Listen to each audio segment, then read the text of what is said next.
TVC, a TV do Correio da Manhã. Direto dos estúdios da TV Correio da Manhã em Petrópolis, começa agora o Correio Petropolitano Debate desta quarta-feira. Hoje daremos destaque ao Outubro Rosa. A rua Doutor Hermogênio Silva vai ficar interditada ao tráfego de veículos na altura do número 1593 até às 4 horas da tarde de hoje. O trecho passa por intervenções do DENIT.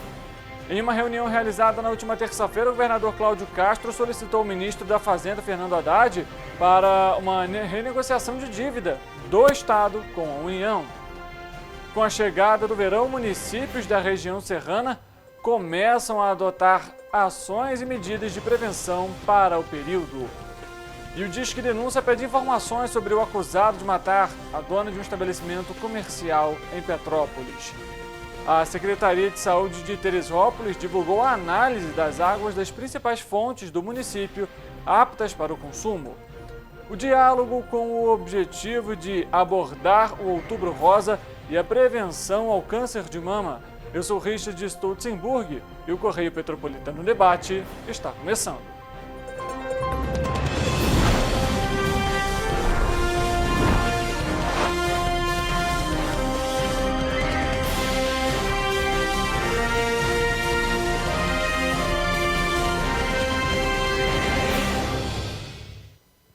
Olá, uma ótima tarde para você que nos acompanha. Seja muito bem-vindo a mais uma edição do Correio Petropolitano Debate. Estamos ao vivo pela TV Correio da Manhã e também nas nossas plataformas digitais, TV Correio da Manhã no Facebook, no YouTube e em nosso site tvc16.com, onde você tem acesso à nossa programação ao vivo. Além disso, muita notícia e informação sobre a nossa área de cobertura. Muito obrigado para você que está nos acompanhando também em Partido Alferes, Paraíba do Sul, Três Rios, Teresópolis e Nova Friburgo. Você também é convidado a participar aqui da nossa programação. A gente começa a edição de hoje já abordando o nosso noticiário e uma informação importante para o motorista e o condutor petropolitano. Devido a obras de concretagem realizadas pelo DENIT, a rua Doutor Hermogênio Silva vai ficar interditada ao tráfego de veículos na altura do número 1593, nesta quarta-feira. O serviço teve início hoje de manhã, às 8 horas da manhã, e a previsão é que ele seja concluído até às 4 horas da tarde. E a via, por conta então dessas intervenções, vai funcionar em esquema pare e siga até que o serviço seja finalizado. A Companhia Petropolitana de Trânsito e Transportes recomenda aos motoristas usarem ali rotas alternativas. A rua Doutor Hermogênio Silva, para quem não sabe, é logo após ali, para quem, por exemplo, vem do sentido centro, sentido Correios, pela Barão do Rio Branco, passando a 105, você pega aquele trecho ali também conhecido como Retiro. É justamente nessa via, na altura do número 1593, que você vai encontrar ali um congestionamento no local devido a essas intervenções do DENIT. Falando sobre Teresópolis, a Secretaria Municipal de Saúde do município divulgou o resultado do exame microbiológico da qualidade da água, realizado na última segunda-feira em 13 fontes da cidade. Pelas amostras coletadas e analisadas pelo Laboratório Bacteriológico de Análise de Água para o Consumo Humano da Secretaria Municipal de Saúde, as fontes Brahma, Sete Tanques, Taumaturgo e Tijuca estão impróprias para o consumo. Como a água pode sofrer variações de potabilidade devido às alterações climáticas e do ambiente do entorno onde as fontes se localizam, os usuários são orientados a sempre ferver a água ou filtrar e clorar a água antes de ser consumida. Sendo assim, após a filtração, devem ser adicionadas 2 gotas de hipoclorito de sódio a cada 2,5%, que aí a gente sabe que o cloreto de sódio é água sanitária. E aí você ainda tem que esperar 30 minutos antes de utilizar a água. O procedimento atende uma portaria de 2011 do Ministério da Saúde que dispõe sobre o controle e a vigilância da qualidade da água para o consumo humano e seu padrão de potabilidade. O monitoramento microbiológico da água das fontes da cidade é feito por uma equipe do programa Vigia Água, que é um setor ligado à Divisão de Vigilância Ambiental da Secretaria de Saúde e que atende à determinação do Ministério da Saúde. O acompanhamento é periódico, a fim de garantir que a água consumida pela população atenda ao padrão e normas estabelecidas na legislação vigente. A gente tem a tabela para mostrar então para você quais fontes estão aptas para o consumo e quais não estão. Entre elas, então, aparecem para você o resultado microbiológico das águas da fonte em Teresópolis.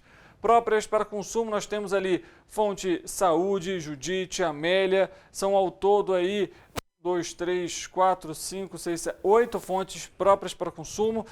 E impróprias para consumo são 4, que são elas fonte Tijuca, fonte Sete Tanques, fonte Brahma e também a fonte Taumaturgo. E durante essa análise, a fonte Perpétuo está aí sem água, então não foi possível fazer essa análise, né, esse exame microbiológico. Sempre lembrando, mesmo para as fontes que estão citadas aí, que são próprias para o consumo, é necessário ferver a água, enfim, filtrar a água e dentre os procedimentos que nós ressaltamos aqui no Correio Petropolitano Debate, atualização aí sobre as fontes lá em Teresópolis. A Prefeitura de Petrópolis abre amanhã, 5 de outubro, o cadastro para a castração de cães e gatos no município. O cadastro deve ser realizado na sede da Coordenadoria de Vigilância Ambiental, que fica localizada na rua Doutor Saerpe, número 433, no centro da cidade. Os atendimentos serão realizados entre 9 da manhã e 4 horas da tarde. O responsável deve levar no ato do cadastro o RG, o CPF e também o comprovante de residência. Se você aí tem um animalzinho em casa, um cão, um gato, quer fazer esse cadastro, tá aí. É importante lembrar que essas vagas são limitadas, então não deixe para a última hora. A partir de amanhã, dia 5 de outubro, quinta-feira, começa esse cadastro de castração aqui em Petrópolis. Se você tiver alguma dúvida, liga também lá para a Secretaria Ambiental para tirar aí os esclarecimentos a respeito sobre essa castração. Importante, né, deixar os animaizinhos ali. A gente sabe os benefícios que a castração traz também para evitar ali doenças, principalmente com o avançar da idade do animal. Olha só, a gente vai conversar agora com a nossa repórter, a Gabriela Galo, ela que vai falar sobre a PEC do plasma, que vai entrar em votação hoje no Senado. Ela que está lá em Brasília vai conversar ao vivo com a gente. Ela também vai abordar outras pautas que foram abordadas hoje pela manhã no Senado e algumas delas que envolvem até a própria deputada Leila Barros. Gabriela, uma boa tarde para você. Seja muito bem-vinda. É a primeira vez que a Gabriela participa aqui com a gente no Correio Petropolitano Debate, ela ao vivo de Brasília. Boa tarde, Gabriela. Seja muito bem-vinda. Muito boa tarde, Richard. Boa tarde para todo mundo que nos acompanha aqui, está escutando de casa, todas as novidades com você. Como você falou, Richard, está previsto para hoje o Senado Federal votar finalmente a PEC do plasma, que é de relatoria da senadora Daniela Ribeiro. A CCJ, Comissão de Constituição e Justiça do Senado, vai votar a PEC do plasma em 2 turnos. E o que é a PEC do plasma, Richard? Ela vem dividindo opiniões porque esse projeto, ele propõe que seja permitida a comercialização do plasma. E como é que você pega o plasma? Através do sangue humano, que é um dos componentes do sangue humano. Então, para você ter o comércio do plasma, você precisa, né, coletar o sangue humano e todas essas coisas. Essa proposta, ela vem dividindo muitas opiniões. Quem é a favor da PEC do plasma propõe que a iniciativa privada passar a comercializar o plasma vai ser uma iniciativa positiva, vai ser algo positivo para poder impedir que evite desperdício do plasma. O autor do projeto, o Nelsinho Tradi, ele acredita que durante a pandemia de Covid-19 aconteceu as pessoas deixaram de doar sangue e por conta disso acabou caindo bastante também a doação do plasma. Então eles acreditam que a entrada da iniciativa privada nesse meio vai ser algo positivo, porque aí tira um pouco do peso da Hemobras, que por enquanto é a única responsável pela coleta de plasma, além de que alguns médicos que são a favor dessa proposta também acreditam que a entrada da iniciativa privada, que também pode fazer parceria com a iniciativa pública, vai poder trazer, poder desenvolver mais medicamentos em relação ao plasma. Mas a gente também entra para o outro lado da moeda, né? Porque quem é muito contra a PEC do plasma, principalmente o Ministério da Saúde, fala que essa comercialização do plasma ela é muito perigosa.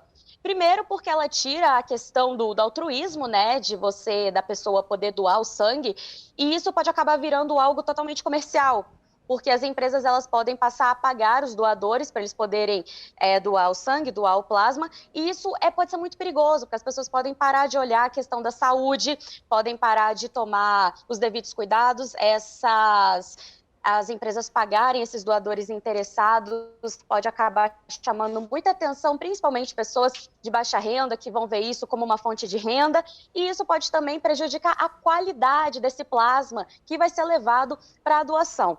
Então, seja você a favor ou contra, Richard, é sempre bom a gente lembrar que doar sangue é de graça, é importante, você pode salvar até 4 vidas doando sangue, e são critérios muito básicos, é só você ser uma pessoa saudável, ter mais de 60 quilos e não ter feito tatuagens nem colocado piercings em menos de 1 ano e não estar doente. Então, o recado doe sangue, gente.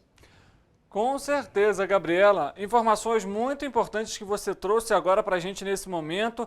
E essa aqui é uma discussão tanto quanto extensa, até dentro do próprio Senado, entre as comissões. Me recordo, se eu não me engano, na semana retrasada, o próprio autor do projeto solicitou que o projeto fosse retirado da audiência, da votação, na verdade, na Comissão de Constituição e Justiça.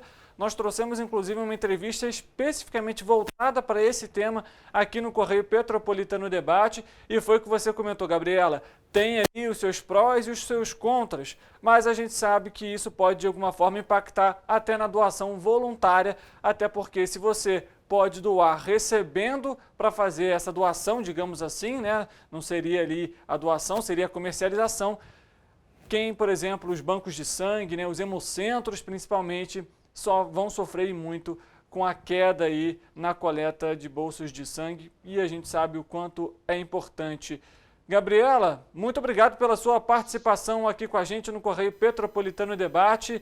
O espaço está sempre aberto para trazer informações e atualizações sobre o que acontece em Brasília. Muito obrigada, Richard, e espero te encontrar no Hemocentro aí do Rio, viu? Combinado, combinado. Vamos sim, é sempre importante. Já trouxe até aqui, particularmente, a carteirinha de doador. Inclusive, já passou da hora de ter que ir lá doar mais uma vez. Obrigado, Gabriela. Bom trabalho para você. Para você também. Tchau, tchau. A gente continua aqui falando agora. Vamos conversar, nesse momento, com a nossa repórter, a Ana Luísa Rossi. Ela que está em Volta Redonda e vai abordar hoje a visita do governador Cláudio Castro. Ele vai começar uma série de visitas na região Médio Paraíba. E quem vai trazer as informações para a gente, então, é a nossa repórter, a Luísa Rossi, em Volta Redonda. Olá, Richard, uma boa tarde aos telespectadores que nos acompanham na TVC. Na edição de hoje do Correio Sul Fluminense, a manchete fala sobre a visita do governador do estado do Rio, Cláudio Castro, em pelo menos 12 cidades do Médio Paraíba a partir de hoje.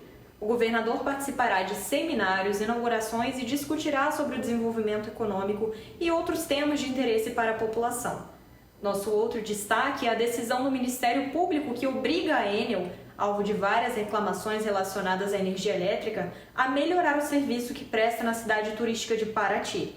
O MP deu prazo de 180 dias para a concessionária colocar as medidas em prática sob a pena diária de R$10 mil. Richard? Tá aí, obrigado, Ana, pelas suas informações. O governador que vai fazer então essas visitas aí, pelo menos 12 municípios no Médio Paraíba. A gente sempre traz aqui atualizações a respeito dessas visitas, de novos projetos, o que está sendo colocado, debatido nessas reuniões. E a gente tem aí também a Ana trazendo essas informações para a gente.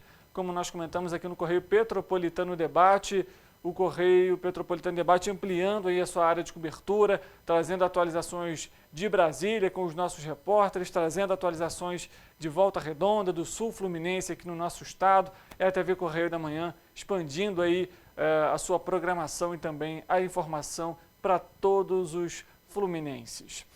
A gente chama agora a participação do nosso repórter, o Wellington Daniel. Ele vai aparecer aqui também no nosso telão com a gente para falar sobre o verão. Exatamente esse período de chuvas que preocupa muito a população, e ele vai falar a respeito sobre esse tema aqui com a gente, até porque algumas ações estão sendo adotadas, né, Wellington, para de alguma forma amenizar os riscos, principalmente nesse período de chuvas mais intensas, né? Uma boa tarde para você e seja muito bem-vindo.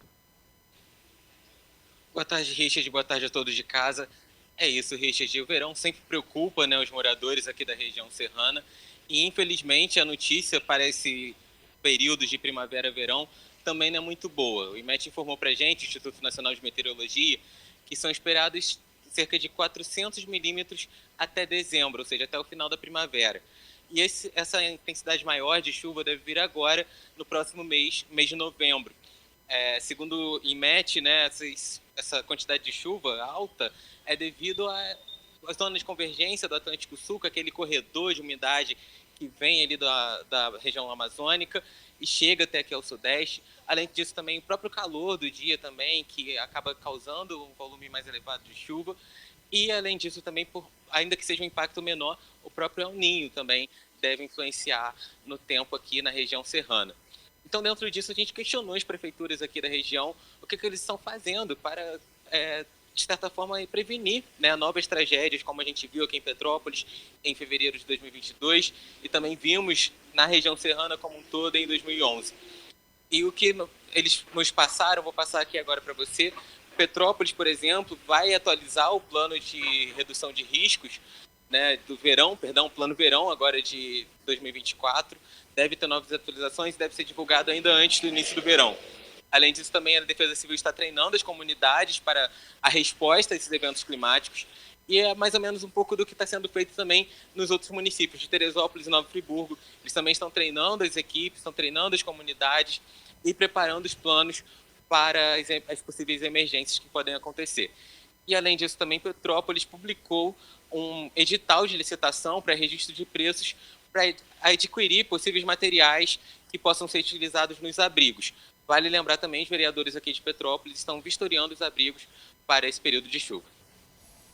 Tá certo, Wellington, é fundamental, né? Nós temos aí, de alguma forma, a capacitação da população, seja de Petrópolis, Teresópolis ou outro município aqui da nossa região serrana, porque, infelizmente, a chuva, né, e a gente sabe que os efeitos climáticos têm gerado aí cada vez mais chuvas, cada vez mais fortes, mais regionalizadas, e isso, de alguma forma, a gente sabe, é um tanto quanto preocupante, até mesmo pelo que Petrópolis passou no ano passado.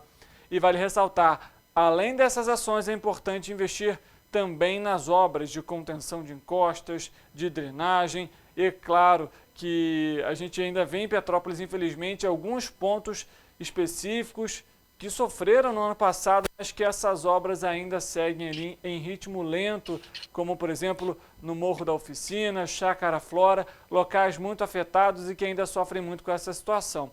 A gente aguarda, né, Wellington, que essa situação não se repita em 2024, né, nesse fim de 2023, início de 2024, aqui no nosso município. E é claro que a gente vai continuar cobrando e também acompanhando aí as ações das defesas civis dos municípios aqui da nossa área de cobertura. É isso, Richard. A gente vai continuar acompanhando. E um dado, né, do número de moradias em risco aqui em Petrópolis.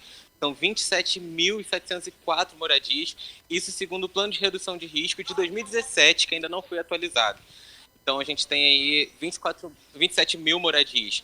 E em Nova Friburgo são cerca de 30 mil pessoas morando em áreas de risco, então é muito importante mesmo que essas ações preventivas sejam feitas e principalmente que essa questão da habitação seja revista.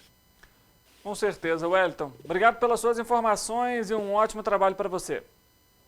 Obrigado, Richard. Boa tarde a todos de casa. A gente dá prosseguimento aqui no Correio Petropolitano Debate. A gente falou agora há pouco com a Gabriela a respeito da PEC do plasma. A gente lembra para você que está nos acompanhando que aqui em Petrópolis a campanha de doação do Botafogo segue ativa lá no Banco de Sangue Santa Teresa. Os torcedores que realizarem a doação vão concorrer a uma camisa oficial do clube. A Marcela Colonese, que é enfermeira do Banco de Sangue, comenta sobre a campanha e relembra a importância da doação. Oi pessoal, bom dia, Marcela, enfermeira do Banco de Sangue. Estou passando por aqui para dar um recado para o torcedor, doador, botafoguense. Dizer para vocês que a gente ainda tem brinde dessa campanha bacana de doação de sangue. E dizer também, lembrar para vocês que até o dia 14 de outubro, todos os torcedores, doadores, todas as pessoas que vierem em nome dessa campanha vão estar concorrendo ao sorteio dessa camisa, ó, super bacana, camisa oficial do time. A camisa já está aqui, está esperando por você. Venha até o Banco de Sangue, faça a sua doação, salve uma vida, torça pelo seu time. Tá aí, Banco de Sangue fica na rua Doutor Paulo Hervé, número 1130, no Bingen. Funciona de segunda a domingo, inclusive feriados, está sempre funcionando lá. Para aquelas pessoas com grupos de 4 ou 16 pessoas, Banco de Sangue, para facilitar a doação, consegue o transporte para esse público. Então não deixe de doar, é extremamente importante e a gente consegue salvar até 4 vidas com apenas uma doação. O Disque Denúncia divulgou nessa quarta-feira um cartaz para ajudar no inquérito instaurado pela 105ª Delegacia de Polícia em Petrópolis, a fim de obter informações que possam levar à prisão do criminoso foragido da Justiça, Lucas Assunção de Almeida, de 19 anos. Ele é considerado foragido da Justiça. No dia 20 de fevereiro deste ano, por volta das 6 horas da noite e 10 minutos, em um bar situado na rua Alberto Martins, no bairro do Floresta, aqui em Petrópolis, o acusado efetuou 2 disparos de arma de fogo contra a vítima, Cláudia Silveira Pereira, de 48 anos, e que causou ali as lesões corporais e descritas no laudo de necrópsia, acostado aos autos.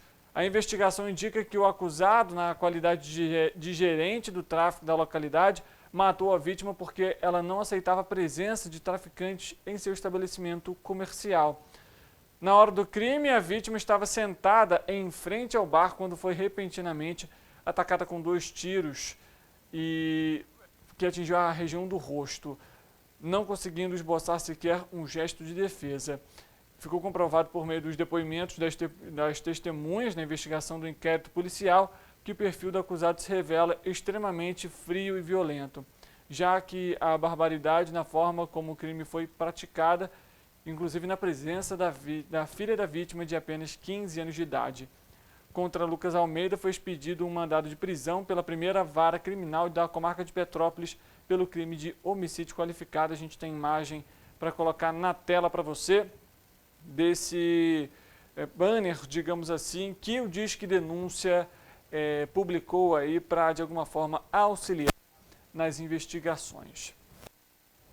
Ontem nós aqui no Correio Petropolitano Debate comentamos sobre as emendas impositivas que os parlamentares têm cobrado da Prefeitura de Petrópolis. Além de vereadores como Otávio Sampaio e Eduardo do Blog, a vereadora Júlia Casamasso também fala sobre as emendas e cobra para que a Prefeitura aplique os recursos. Oi, eu sou a vereadora Júlia, representante da Coletiva Feminista Popular. Nós descobrimos uma questão muito séria. A LOA, que é a Lei Orçamentária Anual do município, que foi enviada para a Câmara Municipal, não está contemplando as emendas que nós, vereadoras e vereadores, fizemos à LDO, que é a Lei de Diretrizes Orçamentárias do município. Essa Lei de Diretrizes Orçamentárias, ela prevê metas e vai direcionar como que a LOA vai ser feita e como que o dinheiro público vai ser gasto. Então, a gente precisa ter contido na LOA, na Lei Orçamentária Anual, as emendas que nós fizemos aqui na Câmara Municipal, porque são emendas que prevê como que esse dinheiro vai ser gasto, vai ser aplicado na cidade de Petrópolis no ano de 2024. Então, a partir disso, nós oficiamos a Comissão de Finanças e Orçamento da Casa para que peça à Prefeitura que reenvie a LOA para que possa ser votada, contemplando assim todas as emendas que nós fizemos à LDO. porque é muito importante essa discussão para determinar como que a LOA vai garantir que a verba chegue e seja aplicada no município. Nós sabemos que nós, vereadoras e vereadores, somos os representantes legítimos eleitos pela população petropolitana. E assim, fazendo as nossas sugestões, as nossas emendas, nós garantimos que a população esteja mais perto de escolher como que o dinheiro vai ser gasto. Aí, né? Mais uma vez a Prefeitura de Petrópolis com problemas em relação à lei orçamentária anual. A gente lembra, ano passado também teve problema, não foi o mesmo problema, né? Foi por conta aí do índice de participação dos municípios, que chegou a aumentar na época para Petrópolis e era um recurso aí de 300 milhões de reais a mais e que na época não tinha sido incluído na lei orçamentária anual, a LOA, né? Como a vereadora comentou. E agora, mais uma vez, o problema aí, a Prefeitura não colocando as emendas dos parlamentares. A gente vai continuar acompanhando esse tema aqui no Correio Petropolitano Debate. O governador Cláudio Castro se reuniu na manhã da última terça-feira em Brasília com o ministro da Fazenda, Fernando Haddad, para pedir uma revisão do regime de recuperação fiscal, o RRF. O estado do Rio de Janeiro teve as contas impactadas no segundo semestre do ano passado devido à alteração na alíquota do ICMS, principalmente por conta dos combustíveis, telecomunicações e também energia. E o estado que tem uma dívida aí grande com a União. Esse valor pode chegar aí até 8 bilhões e 600 milhões de reais até 2024. A gente vai então acompanhar o que o governador Cláudio Castro comentou após essa reunião com o ministro da Fazenda, Fernando Haddad. Ele conversou com a imprensa e a gente acompanha nesse momento o que ele comentou logo após essa conversa com o ministro. É mais uma continuidade daquilo que a gente vai conversando sobre a questão do regime de recuperação fiscal, que os estados assinaram como regime depois, sobretudo, da Lei Complementar 194, onde a gente teve muita receita frustrada. A condição de pagamento desses estados foi alterada por uma situação totalmente fora do nosso controle, que foi uma lei federal aprovada, e não há a menor condição da gente pagar os valores corrigidos para o ano que vem. E a gente veio aqui fazer mais um capítulo nessa renegociação. Eu entendo as dificuldades que o ministro também está, mas o que vai acontecer no que vem, se a gente não avançar nisso, é quebradeira de novo desses estados que já estão em situação difícil. É óbvio que é uma negociação complexa, porque também acaba influenciando no resultado primário da União. A gente entende isso, não é só transferir o nosso problema para a União, mas o nosso problema é um problema que vai causar fome no estado, vai causar atraso de salário, e isso é algo que a gente não pode deixar acontecer de forma alguma em nenhum desses 4 estados que são importantíssimos para a economia. Haja visto que dos 4 estados que mais contribuem para a União em impostos federais, 3 estão nessa situação, que é Rio, Minas e Rio Grande do Sul, nessa ordem. A conversa está muito positiva, eu sinceramente creio num final feliz. Tá, então, a fala do governador Cláudio Castro a respeito dessa conversa com o ministro Fernando Haddad. A Junta Comercial do Estado do Rio de Janeiro, a Juscerja, registrou um novo recorde histórico. O mês de setembro terminou com a abertura de 5.956 novas empresas no estado do Rio de Janeiro. O número é o maior de todos os meses de setembro, nos 215 anos da Juscerja, e representa um aumento de 11,8% em relação ao mesmo mês do ano passado, quando foram contabilizadas 5.326 novas empresas. Dessas abertas neste mês de setembro, 5.415 se referem a constituições. Também foram registradas 406 aberturas de filiais e 135 inscrições de transferências. Nos 9 primeiros meses deste ano, a Juscerja já registrou 54.838 novos negócios em território fluminense. O resultado é o segundo melhor da história da Junta Comercial, ficando atrás apenas dos 9 primeiros meses de 2022, quando contabilizou mais de 55.700 empresas abertas. De acordo com o presidente da Juscerja, Sérgio Romai, a meta é chegar a um número próximo de 75 mil empresas abertas no fim de 2023. Uma marca que seria um histórico tanto para a Juscerja quanto para a economia do estado do Rio de Janeiro. Não medimos esforços para oferecer facilidade, agilidade e menos burocracia para que os empreendedores fluminenses possam caminhar no trajeto correto, afirmou o presidente. Vamos falar agora sobre segurança, porque mais uma vez o secretário de Estado de Polícia Civil foi substituído. Na última segunda-feira, o delegado José Renato Torres do Nascimento assumiu como novo secretário. A cerimônia ocorreu no auditório da cidade da Polícia Civil, na zona norte da capital do Rio de Janeiro. O novo secretário de Polícia Civil também deu posse aos delegados que passarão a compor a alta administração. José Renato projetou um trabalho de continuidade com comprometimento e parceria com a Polícia Militar, o Ministério Público, a Polícia Federal e a Polícia Rodoviária Federal, os poderes legislativos, o judiciário para combater o crime, garantir a liberdade e os direitos previstos na Constituição. Hoje é um dia de mudança, um dia de agradecer todo o trabalho que o nosso Fernando Albuquerque fez. Acho que o Fernando Albuquerque, tenho certeza, deixa um legado administrativo na Polícia Civil muito importante. José Renato, queria te dar as boas-vindas, dizer que a sua experiência, dizer que a sua garra, o seu viés, ao mesmo tempo técnico de policial, aliado à convivência que você teve com a Corte de Contas e com certeza com a política, fazem com que você esteja completamente preparado para essa nova jornada. Como novo secretário, me comprometo que a Polícia Civil, instituição bicentenária, irá trabalhar irmanada com a Polícia Militar, o Ministério Público, a Polícia Federal, Polícia Rodoviária Federal, os poderes legislativos e judiciário e os demais órgãos de controle. Tá, então, a fala tanto do novo secretário de Estado de Polícia Civil e também do governador Cláudio Castro na última segunda-feira durante a posse. Cerca de 13.200.000 brasileiros eram microempreendedores individuais, os famosos MEIs, em 2021. O dado é da estatística do Cadastro de Microempreendedores Individuais, divulgada nesta quarta-feira pelo Instituto Brasileiro de Geografia e Estatística, ou IBGE.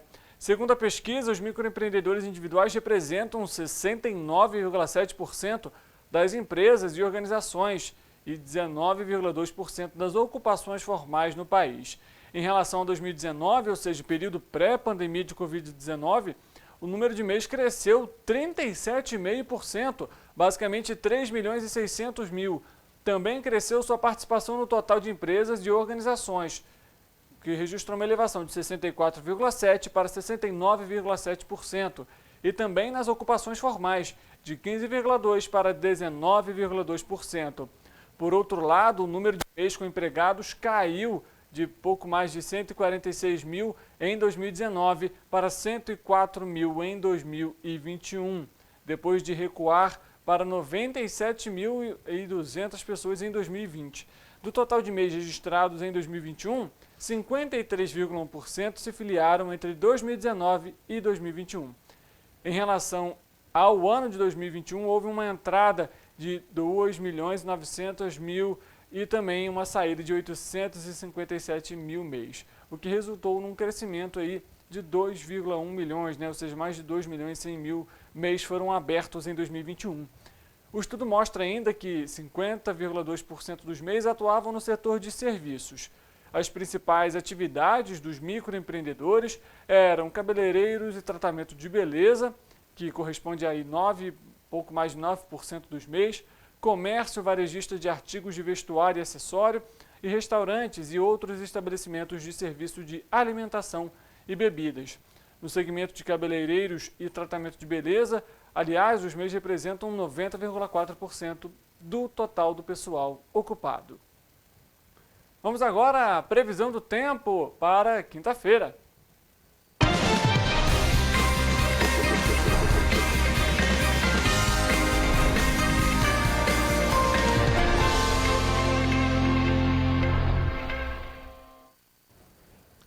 Ele está de volta, vamos conversar com o nosso repórter Eric Portela ao vivo no outro estúdio.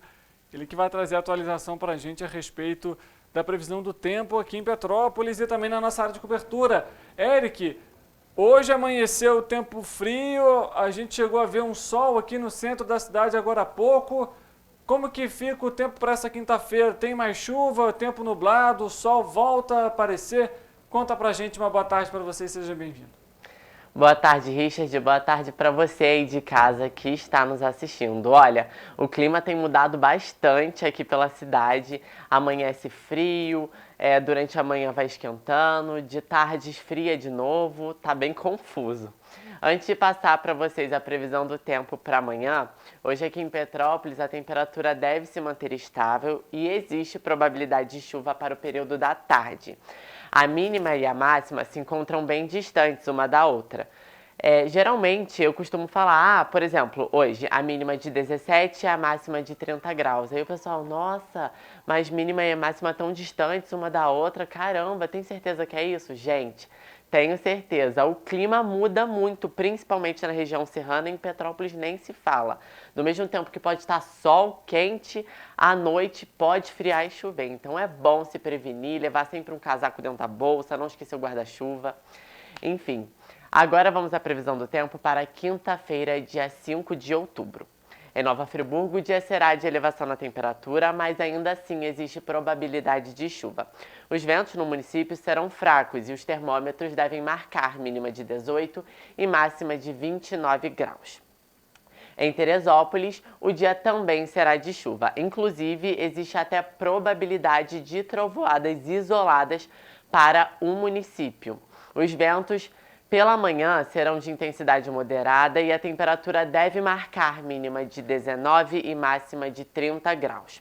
Em Petrópolis, a quinta-feira será de sol entre nuvens, ventos fracos e possibilidade de chuva. A temperatura deve sofrer uma ligeira elevação, variando entre mínima de 17 e máxima de 24 graus.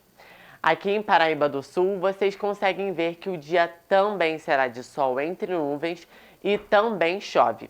A diferença mesmo é na temperatura, que deve ser um pouco mais alta, variando entre mínima de 23 e máxima de 31 graus.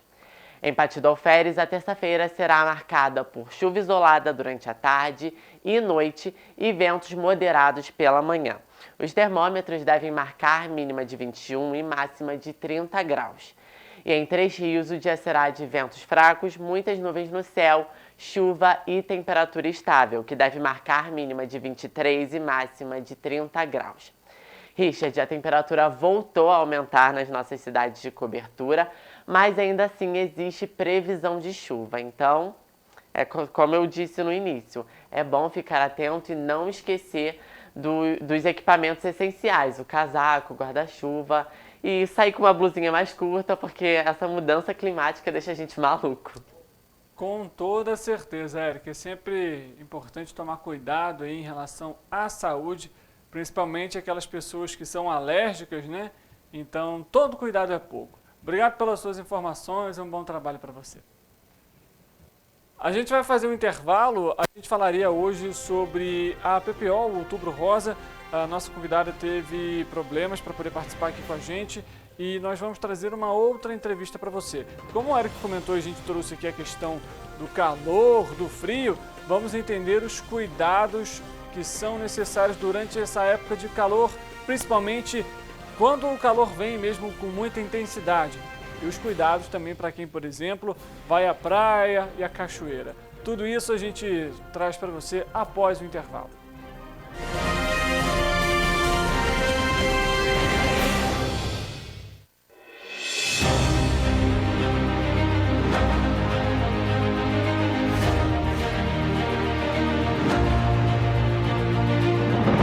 Não é jornalismo de direita, é jornalismo direito.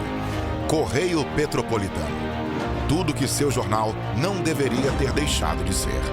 todos os dias, em uma banca perto de você.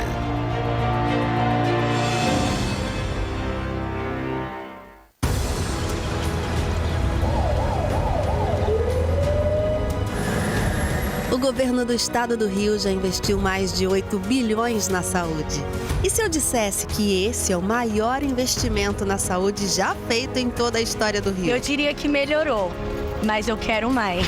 Depois de 3 anos parados, os mamógrafos móveis estão de volta. Pra gente cuidar melhor das mães e dos bebês. O governo do estado também está investindo na saúde especializada. Porque se o problema é complicado, mais atenção ele precisa. Melhorou, mas para a saúde a gente sempre quer mais. O importante é que a saúde esteja mais perto das pessoas. Por isso, todas as regiões do Rio recebem a mesma atenção. Melhorou, mas eu ainda quero mais. O governo do Rio de Janeiro também quer. Então pode ter certeza, o trabalho e os investimentos vão continuar. Governo do Estado do Rio de Janeiro. Para ter mais qualidade de vida, conte com a maior rede de academias de Petrópolis. Aqui na Cooper, com uma mensalidade, você utiliza todas as unidades. Centro, Bingen, Itamaraty e Itaipava. Com planos a partir de R$ 84,00, a academia oferece ambientes modernos para você cuidar da sua saúde com segurança. Os espaços contam com dezenas de aparelhos de musculação, diversos equipamentos para aeróbico e funcional. Além, é claro, de profissionais qualificados e uma extensa grade de aulas coletivas, que inclui dança, bike, jump, wolf fit, step fit, entre outras. Nossas estruturas são equipadas com salas de musculação e aulas coletivas, salas de avaliação física e nutricional, vestiários e estacionamentos amplos. Venha nos fazer uma visita e surpreenda-se! Rio de Janeiro, atração o ano inteiro. Tem descanso, tem folia. Noite e dia, alegria. Sol e praia, diversão. No prato ou copo, a festa, o bar, museu ou bloco. Show, cultura, história. Gravado na memória e no seu coração. Rio de Janeiro, vem se apaixonar.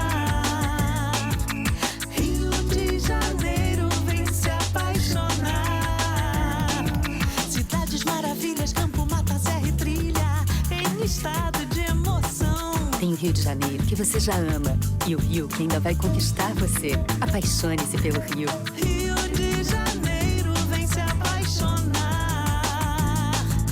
Rio de Janeiro, vem se apaixonar. Governo do Estado do Rio de Janeiro.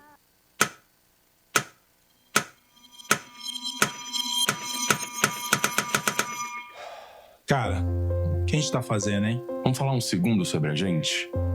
Sim, sobre violência contra a mulher, mas mais sobre a gente. Pensa nas mulheres que você conhece, nas mulheres próximas de você.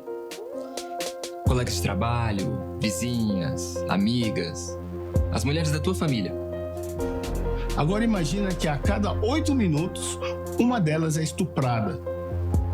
Duro de engolir, né? Mas é o que está acontecendo no Brasil. Aqui, 7 em cada 10 mulheres já sofreram violência ou assédio no trabalho. E absolutamente todas as mulheres, inclusive as que você pensou, vão sofrer algum tipo de abuso pelo menos uma vez durante a vida. Pesado, né? Mas e aí? O que a gente tá fazendo? Vamos falar sobre a gente. Sobre o jeito que a gente trata as mulheres. Passa a vara, senta a rola, pega de jeito. Comer, meter, fuder. Aê, garanhão. Pegador, comedor. Ensinam pra gente que a mulher é uma coisa a ser conquistada, um prêmio, e que você não deve aceitar um não como resposta. Ela não te dá bola, é porque tá se fazendo de difícil. É só pegar um drink que ela tá na tua, irmão. Manda ver. Ela tá pedindo. Só um beijo. Um beijinho, pô. Não tem mulher que não dá. Só tem homem que não sabe pegar. Vai lá, pega ela. Mostra que é macho. É assustador quando a gente ouve isso fora de contexto, né? Agora imagina o quanto é assustador para elas. Quantas vezes você já ouviu alguém falar assim? Seja na escola, seja no trabalho, seja na balada, até na sua própria casa. Tá errado. Então, vamos falar sobre a gente? Porque a gente pode mudar essa realidade. Não tem que ser desse jeito. A violência contra a mulher não é um problema da mulher, é um problema nosso. É problema meu. É problema meu. É um problema meu. Meu. Meu. Meu. Meu. Meu. Meu. Meu. Meu. Meu. Meu. É um problema meu. A responsabilidade é nossa.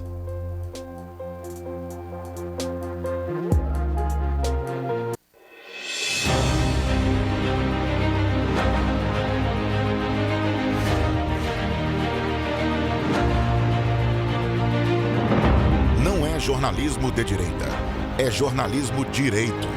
Correio Petropolitano. Tudo que seu jornal não deveria ter deixado de ser. Todos os dias, em uma banca perto de você.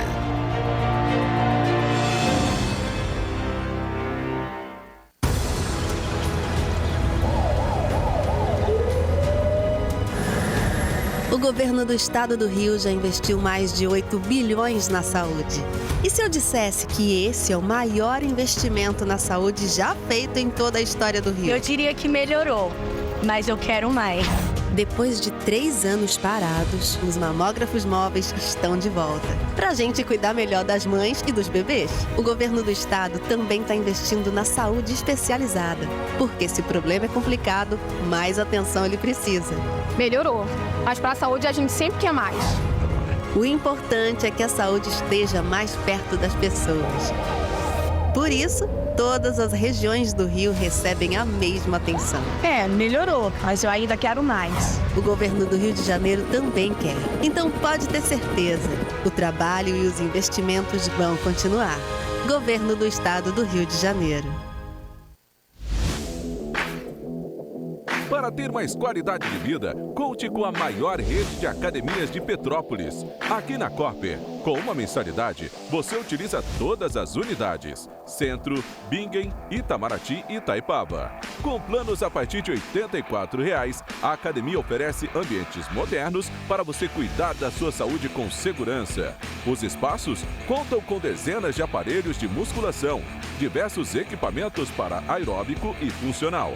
Além, é claro, de profissionais qualificados e uma extensa grade de aulas coletivas, que inclui dança, bike, jump, wolf fit, step fit, entre outras. Nossas estruturas são equipadas com salas de musculação e aulas coletivas, salas de avaliação física e nutricional, vestiários e estacionamentos amplos. Venha nos fazer uma visita e surpreenda-se!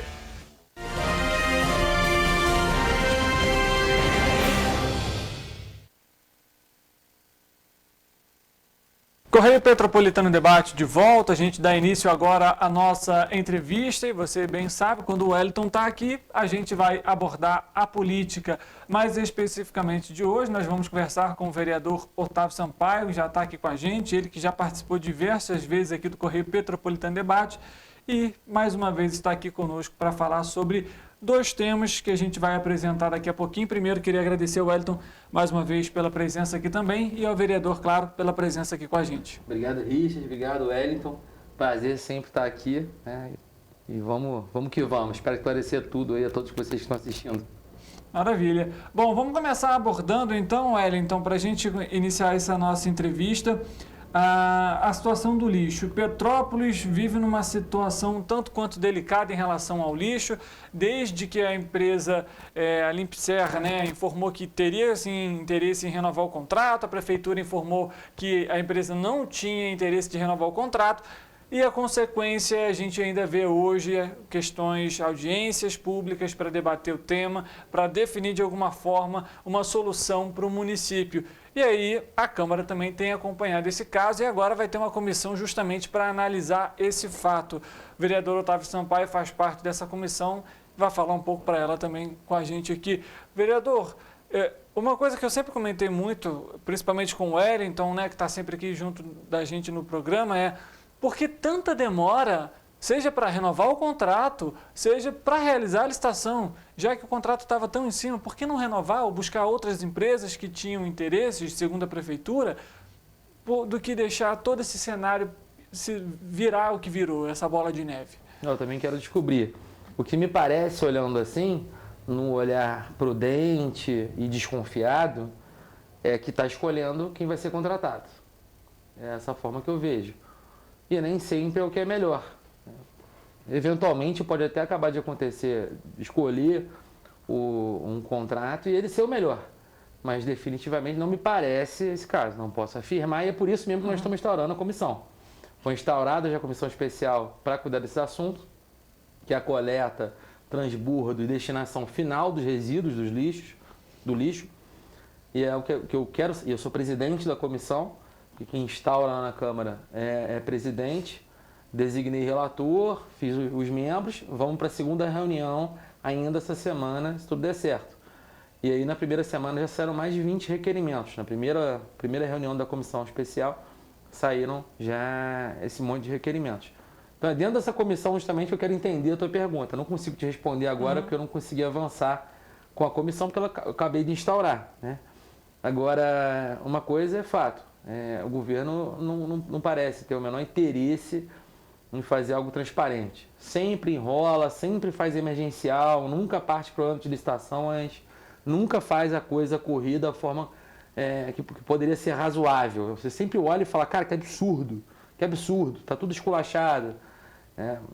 Depois que eu instaurei a comissão, inclusive, recebi uma centena de mensagens sobre a questão de coleta do lixo, pessoas preocupadas ali com as matérias de jornal, porque sai lá no jornal, Tribunal de Contas condenando os contratos, Ministério Público em cima dos contratos, Judiciário em cima dos contratos, Câmara de Vereadores, e eu até comentei com alguns, eu falei, olha, estou criando a comissão especial, não tem como, a gente tem que investigar, que não é CPI, diga-se de passagem, né?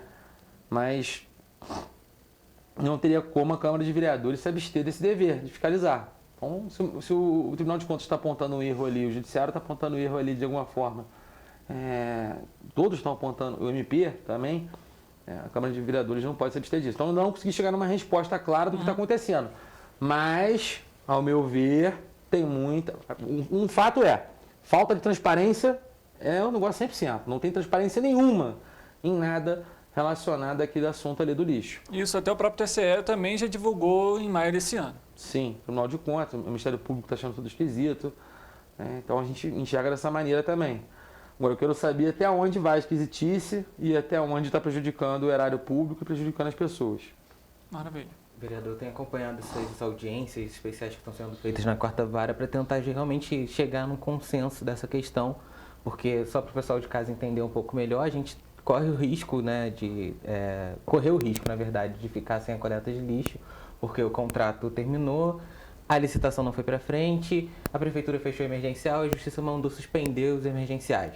E agora então está toda essa discussão lá na quarta vara civil com o juiz Dr. Jorge Martins. Sim, e desculpa te interromper, Wellington, mas essa coisa de deixar a cidade toda no lixo já ocorreu anteriormente, em outro mandato do Rubens Bom Tempo. Chegando no final do mandato dele, salvo engano aqui de 2016, lá para novembro e dezembro, o prefeito Rubens Bom Tempo, na época, deixou a cidade toda no lixo mesmo. Ficou sem coleta. Logo ali no final do ano, onde a gente recebe muito turista e que se dane. Ficou desse jeito mesmo e o problema da gente, o problema da população. Ele pouco se importou com isso. Ele já tem um histórico de não se importar com isso e de falta de transparência. Isso é um fato. E aí, né, agora, nesse caso, a gente então tem uma expectativa que amanhã, inclusive, saia, na terça-feira, dia 3, saia um resultado da audiência em relação a essa questão da coleta do lixo. Eu queria saber do senhor o que o senhor acha que pode sair disso, né? Qual seria a solução para todo esse imbróglio que o próprio governo municipal se colocou em relação à coleta do lixo? De fazer a licitação em cima e o emergencial, sendo que já tinha uma decisão de não poder fazer o emergencial. E o que o senhor acha que deve sair disso? Qual deve ser a solução para a cidade não ficar nessa situação caótica de 2016? Agora que a coisa aconteceu, eu acho que ajustar o máximo possível dentro da legalidade e tornar o troço 100% lícito. Por exemplo, tem 30 dias para legalizar isso aqui, 30 dias para pagar os contratos, 30 dias... Porque empresa que não recebe, não cumpre o contrato, vai abandonar. Já aconteceu antes também. E com várias empresas, não só com lixo, em outros ramos de serviço. Né? Vamos acertar a Condep, que não tem as licenças adequadas para fazer o serviço. Dá para correr atrás e... Quando eles querem correr atrás do que tem que ser feito, se é do interesse deles, eles correm e resolvem rapidinho. Já era para ter feito, inclusive. Então, ajustar dessa maneira aí. Multa de 100 mil, 200 mil, 300 mil, mas no CPF do presidente da Condep, se for o caso. E não no município. Porque no município quem paga a conta é a gente. Minha opinião. E no CPF falar, olha, você, no teu CPF vai ficar devendo tanto de multa caso não faça o seu trabalho, que é ajustar a conduta em tantos dias. Qual é o prazo razoável? Vira lá, por exemplo, o presidente da Condep e fala com ele assim, o senhor demora quanto tempo aí para conseguir obter essas licenças? Ele vai virar e falar, sei lá, 40 dias. Tá bom, então o senhor tem 40 dias para fazer, senão vai incidir multa assim assado. Um dos caminhos eu entendo que é esse. Que o importante, no fim das contas, é a cidade não terminar enfiada embaixo de lixo. E nós estamos, inclusive, entrando nessa época, né? A gente está em outubro, vai entrar novembro e dezembro, vai entrar o Natal. Você imagina o Natal Imperial com a cidade de Petrópolis inundada no lixo.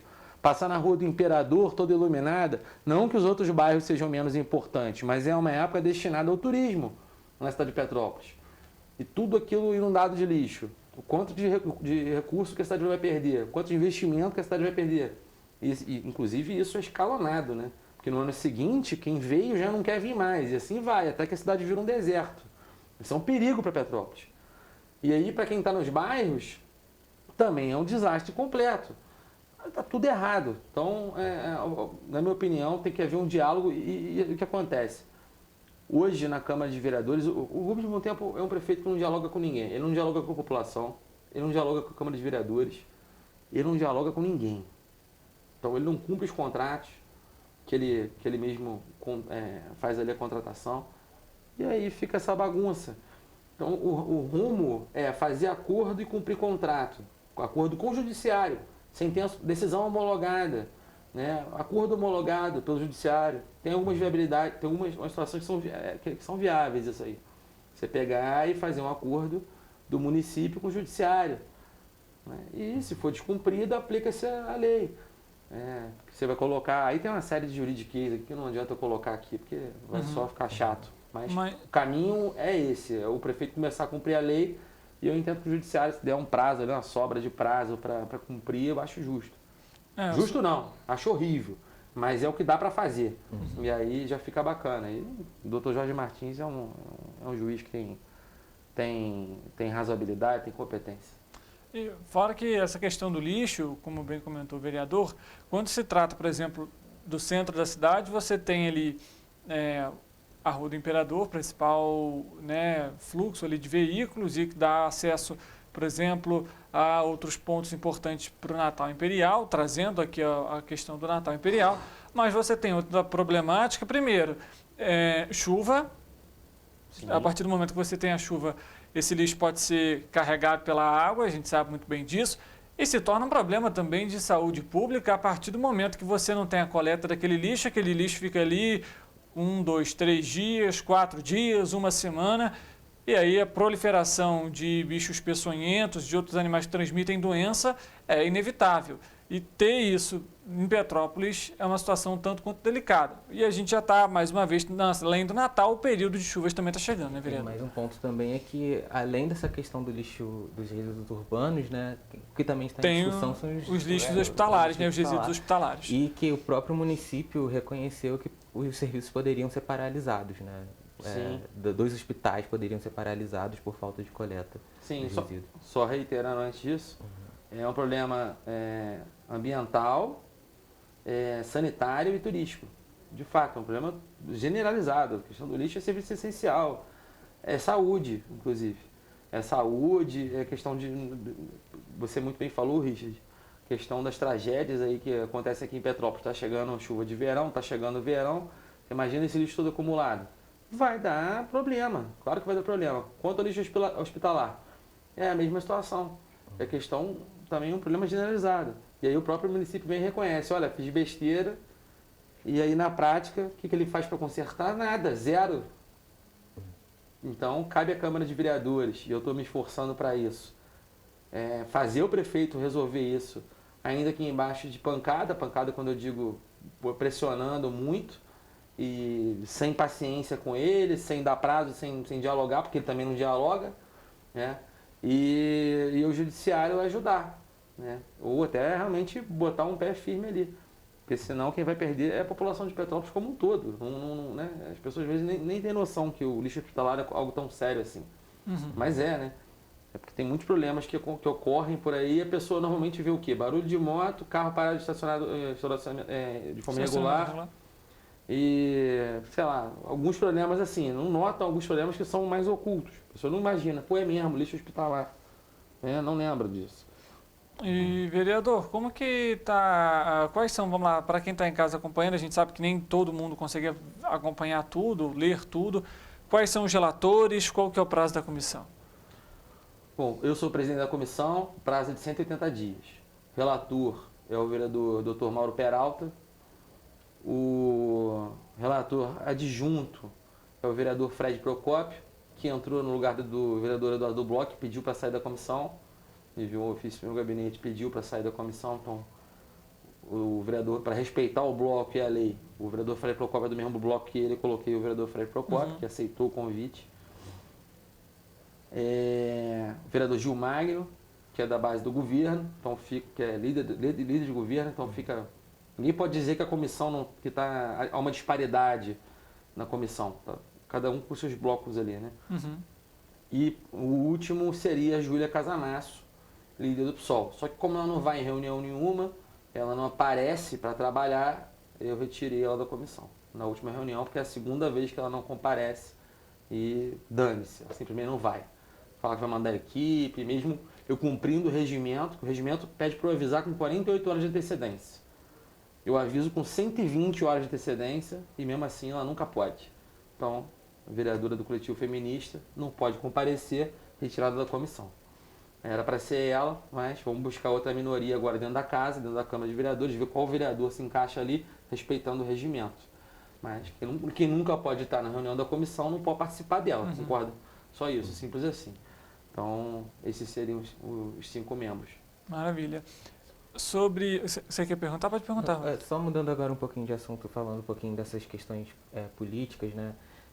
O prefeito Rubens Montempo sancionou, se eu estiver errado me corrija, mas sancionou a lei da linguagem neutra. Você não esperava por isso? Então, na verdade ele não, vamos lá, Wellington, na verdade ele não sancionou.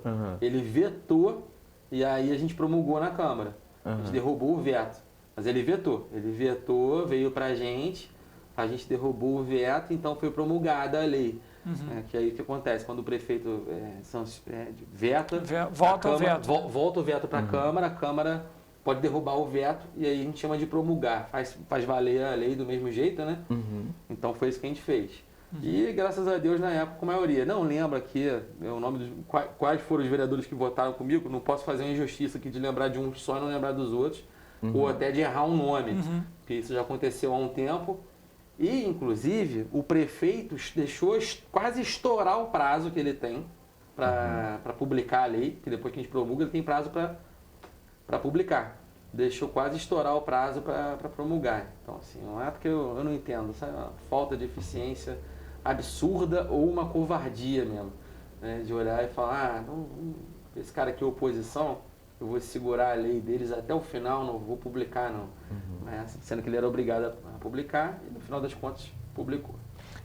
Ainda falando dessas questões dos vetos, mas a gente vê, né, a gente está acompanhando isso, de como que a Câmara tem derrubado, né, vários vetos do prefeito e promulgado as leis. Inclusive das próprias emendas da LDO, por exemplo, o prefeito tinha vetado e voltou para a Câmara acabou derrubando esses vetos. Como que está esse ambiente político dentro da Casa Legislativa em relação às ações do prefeito? Porque a gente acompanha as sessões, muitas vezes o líder do governo até, olha gente, vamos votar para manter o veto e ainda assim não consegue manter. Como que está esse ambiente político? O prefeito não dialoga com a Câmara. A Câmara fica, né, sem liderança de governo na prática. Tem lá o líder de governo? Tem. Mas na prática não exerce liderança. É isso que acontece. Então a gente derruba todos os vetos. Quando a gente não derruba algum veto, é porque a gente realmente olhou e falou assim, olha, isso aqui tá errado mesmo. Isso aqui não era para passar, isso tem que ser vetado mesmo. E aí a gente, mas no geral, a gente derruba todos os vetos. Teve um dia que a gente derrubou 8 vetos do prefeito num dia só. 8 vetos num dia só. E isso mostra que, no meu caso ali, os vetos são, eu sempre acho um absurdo, né, em regra, os vetos dele. Mas um ou outro vereador tende a dialogar um pouquinho melhor, né, melhor não, né, do jeito dele, de falar, pô, o prefeito conversou, né, vamos manter o veto, mas nem isso o prefeito faz. Então é um prefeito que não dialoga nem com a direita, que sou eu, que só tem eu de direita, não dialoga com o centrão, nem com a esquerda, e eu diria até que tem dificuldade até para dialogar com a própria base dele. É isso que eu enxergo. Ainda em relação a essa questão, depois eu volto na questão da comissão aqui, inclusive nesse cenário de falta de diálogo entre prefeitura e Câmara Municipal, a gente vê que, acima de tudo, até às vezes da necessidade da população, o jogo político está levando a prioridade nesse sentido. Eu falo isso pelo seguinte, uma das emendas, por exemplo, da própria LDO, destinava 2% do orçamento do município, da receita, perdão, do município, para obras de prevenção e de drenagem aqui em Petrópolis, justamente por conta do que a gente passou no ano passado. É uma medida extremamente importante, mas justamente por ser um jogo que as forças políticas ali, né, o parlamentar, no caso, que fez essa emenda, não é do partido do governo, não é a favor do governo, e, consequentemente, a prefeitura veta essas emendas. Teve emendas também de parlamentares a favor, né, do governo, que também foram, nesse caso, vetadas, mas a gente vê que parece que o interesse político, nesse caso até especificamente, que são emendas importantes, foi deixado de lado para exercer ali a força política, digamos assim. Sim, a gente tinha emendas ali, vamos cercar o valor aqui, quase 30 milhões de reais para contenção de encostas, toda a parte de dragagem, prevenção de tragédia no geral. Quase 30 milhões que a gente conseguiu destinar lá pela LDO, né? Lei de Diretrizes Orçamentárias. E aí o prefeito veta isso e na justificativa do veto dele, ou seja, explicando o motivo pelo qual ele vetou, ele diz o seguinte, que não daria para usar esse recurso porque ele precisava de recurso para prevenir tragédia. Então olha o nível do absurdo, ele fala, não posso assumir dívida para prevenir tragédia porque eu preciso prevenir tragédia, isso não faz o menor sentido. Parece até que o troço foi mal feito, parece que quem fez o negócio mal feito. Você olha e fala, onde é que assim, o gabinete do prefeito estava dormindo, né? Porque o negócio foi feito, parece um estagiário. Nada contra o estagiário, mas aquele estagiário ruim ainda, né? O estagiário bom, ele funciona bem. Então,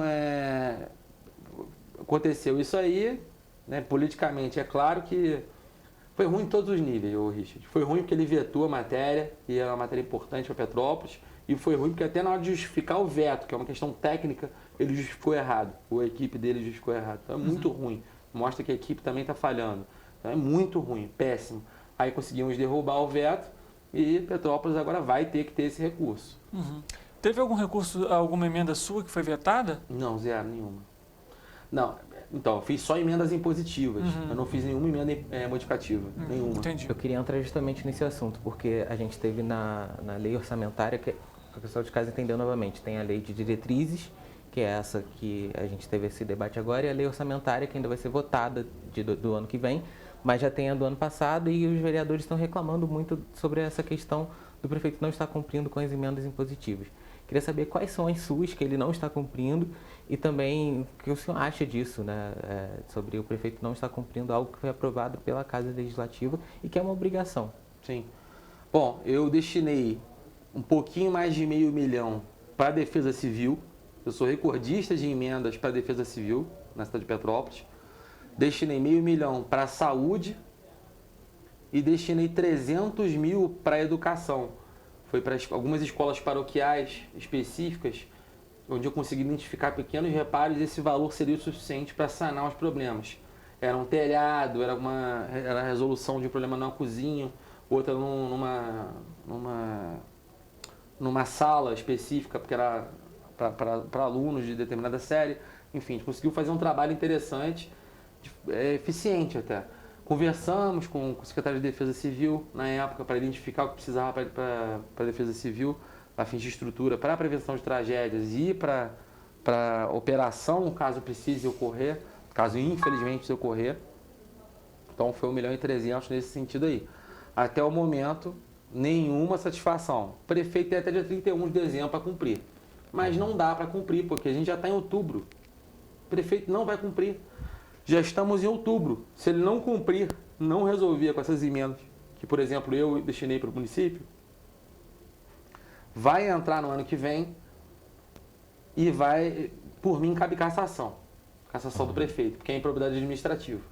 Se ele não cumprir isso, porque está previsto em lei, enfim, é improbidade administrativa, fim de papo. Para mim, cabe cassação do prefeito. E esse ano não dá para cumprir. Já estamos em outubro. Como é que o prefeito vai fazer licitação para dezembro? Não vai dar tempo. Simplesmente não dá mais tempo. Licitação é um processo demorado. Você tem um problema, uma fracassa, segunda fracassa, terceira fracassa, até porque ninguém confia no bom tempo que ele vai pagar alguma coisa. O prefeito de Petrópolis nunca paga, dá calote de todo mundo. Não ele na pessoa física, eu não sei como é que ele na vida pessoal dele, mas ele enquanto prefeito, a gestão é sempre de não pagar quem presta o serviço ou vende alguma coisa para o município de Petrópolis. Então não dá mais tempo, nós estamos em outubro, ele não vai conseguir cumprir. Essa é a visão que eu tenho. Torço para estar errado. Se Deus quiser, ele vai conseguir destinar o meu meio milhão, o meu milhão, né, que não é meu, né, é dinheiro da população. O meio milhão que eu destinei para a Defesa Civil, se Deus quiser, ele vai conseguir cumprir e destinar para a Defesa Civil da melhor maneira possível. É isso que eu espero. Eu não estou torcendo para ele sofrer cassação. Até queria, mas eu prefiro que a Defesa Civil tenha equipamento ainda esse ano para resolver problema que poderia acontecer agora em dezembro ou janeiro do ano que vem. Pô. Porque vai morrer gente de novo. Sabe lá Deus o que pode acontecer. Então eu quero que o valor seja devidamente investido para a gente, né, defender as vidas e defender a cidade, literalmente. Assim como é para a saúde, né, que é o mesmo ramo ali, e para a educação. Falando um pouquinho ainda sobre essas questões econômicas, LDO e também a LOA, a Lei Orçamentária Anual, queria que você falasse como que está hoje dentro da Câmara a conversa para a votação da lei da LOA desse ano. Isso porque a gente teve, nesse ano, uma situação que complicou, digamos assim, a situação, porque você tem Petrópolis com a arrecadação do ICMS, e aí envolvendo o IPM, aquela questão judicial, determinação STF, cai a arrecadação, aumenta a arrecadação. Você já tem, de alguma forma, se preparado para analisar a lei orçamentária anual de uma forma mais intensa, digamos assim, justamente devido a todos esses altos e baixos na queda da arrecadação aqui em Petrópolis? Então, Richard, para mim tem que segurar a votação da LOA até o último dia do prazo, para a gente ter o máximo de tempo para analisar. É basicamente isso, que está dependendo de decisão judicial, boa vontade do prefeito, transparência que ele não tem nenhuma, ou do que a gente conseguir investigar e olhar com a lupa em cima. Antes disso, não dá para falar, vou votar a LOA. A verdade é essa, a prudência vai ter que ser essa. Eu espero que todos sejam assim. Mas a conversa está pairando nesse sentido aí. Em relação aos vereadores, eu estou sentindo muita prudência na maioria. Com alguns eu não conversei, nem sei o que eles pensam do assunto, sinceramente. Porque eu estou muito em cima das emendas impositivas, enfim, uma série de assuntos, como é a própria comissão especial que trata do lixo, coleta, transbordo e destinação final dos resíduos, e vários outros, né? Tem até que respirar para falar. Então, assim, ainda não terminei de conversar com os outros, mas tem que conversar com os vereadores e falar, olha, a minha opinião é, segura até o último dia da LOA para a gente entender o melhor possível como é que o prefeito quer fazer isso e também entender as decisões judiciais, entender como é que vai ficar a questão de arrecadação do município para poder fazer o negócio direito. Agora, quanto a emendas impositivas, por exemplo, como é que eu vou confiar em fazer as emendas impositivas para o ano que vem se as desse ano não foram cumpridas? Isso foi uma coisa que eu já deixei bem externado, tá? Eu já falei publicamente em alguns lugares, não em TV. Em TV é a primeira vez que eu falo. Mas não dá para confiar em fazer emenda impositiva para o ano que vem se a desse ano já não foi cumprida. Alguma outra informação, algum outro questionamento? Vereador, então, aproveitando, você comentou que já fez 20 requerimentos junto com a comissão nessa primeira reunião próxima reunião está marcada para quando? Já pretende debater algum tema, trazer algum questionamento para a Prefeitura ou até mesmo recebeu já alguma coisa por parte do município? A próxima reunião está marcada para essa semana mesmo, tá? Talvez eu tenha que acertar a data por conta da sessão. Estava marcada para a hora de sessão, talvez tenha que jogar para o dia seguinte ou remanejar a reunião ali, para não ficar de fora da sessão ordinária da casa. Mas também, se não tiver jeito, vai ficar na hora da sessão e paciência que tem que tocar a comissão. E é isso, né? A outra pergunta, desculpa. Em relação a questionamento, já recebeu algum retorno? Não, nenhum retorno. Nenhum retorno? Zero, nenhum retorno. E já fiz alguns questionamentos a mais aí, mas que tem que ser apreciados pela comissão. Então, vai ser apreciado nessa próxima reunião, que eu quero que todos os membros assinem a comissão, né? Principalmente os que são do governo. Porque a gente está pedindo algumas coisas interessantes ali, como os inquéritos que investigam alguns do governo. Tá certo. Que eu estou pedindo, né, no caso. Quero que os demais membros assinem também. Tá certo. Vereador, obrigado pela presença aqui com a gente. Se tem alguma outra informação importante que você talvez queira ressaltar? Tem muita, né? O problema é que tem muita, não vai caber no programa. Pedir para que vocês acompanhem. Primeiramente, assim, para acompanhar todas as informações importantes, se possível. Acompanhar lá no meu Instagram, lá, Otávio Sampaio RJ, Facebook também. Facebook eu quase não uso mais, mas Instagram, Otávio Sampaio. Então a gente está em cima aí da comissão especial, do lixo, da qual estou presidindo, porque está o Amazonas, cuidado com esse pessoal que tá na prefeitura já há 20 anos e a coisa fica sempre do mesmo jeito. Só isso. Reflita aí. Estamos chegando no final do ano, está há 20 anos com o mesmo pessoal. Então, cuidado, reflita só isso aí até o final do ano, só isso. Cuidado com esse pessoal que te promete amor e só traz desgraça. Certo. Vereador, obrigado pela presença aqui com a gente, por trazer um pouco dos esclarecimentos a respeito da comissão, desse andamento também das investigações e, claro, também sobre os outros temas que a gente abordou aqui no programa. Obrigado, Richard. Sempre um prazer estar aqui. Obrigado, Wellington. Espero vir mais um monte de vezes, né? Que a gente tenha pautas positivas para debater também nas próximas oportunidades. Eu sou porrada.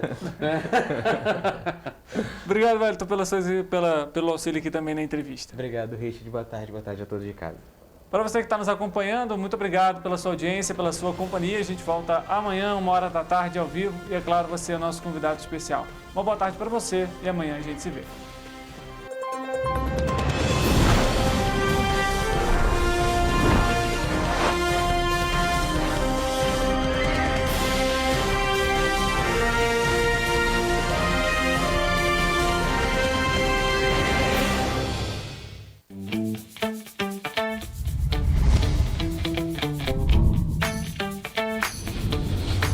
TVC, a TV do Correio da Manhã.